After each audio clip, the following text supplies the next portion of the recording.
மருத்துவ உலகத்துல பெரும் புரட்சிகரமான ஒரு கண்டுபிடிப்பு தாங்க குளோரோஃபார்ம். இது ஒரு மயக்க மருந்து.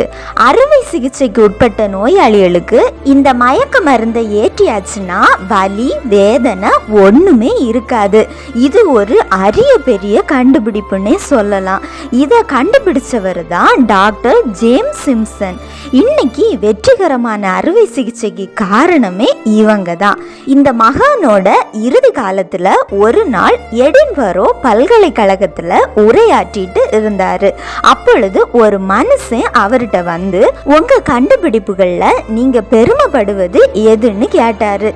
அந்த காலத்துல அவருடைய பல கண்டுபிடிப்புகள்ல குளோரோஃபார்ம் மட்டும்தான் அவருக்கு பெரும் புகழை தேடி தந்திருந்துச்சு. அது அவரு வாயிலிருந்தே சொல்ல வைக்கவே தான் அந்த மனுஷன் அந்த கேள்வியை கேட்டாரு. ஆனா அவரு என்ன சொன்னாருன்னு தெரியுமா?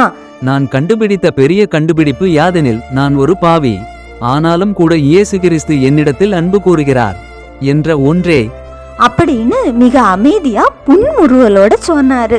பெருமையோடு கேள்வி கேட்ட அந்த மனுஷர் தன்னை தாழ்த்தி தலை குனிந்து போனாரு. தன்னை தாழ்த்துகிறவன் உயர்த்தப்படுவான் என்று வேதம் சொல்கிறது. நீங்க என்ன நினைக்கிறீங்கன்னு கமெண்ட்ல மறக்காம சொல்லுங்க. அதோட நம்ம தேங்க்ஸ் காட் சேனலை சப்ஸ்கிரைப் பண்ணுங்க. முடிஞ்சா எல்லாருக்கும் ஷேர் பண்ணுங்க.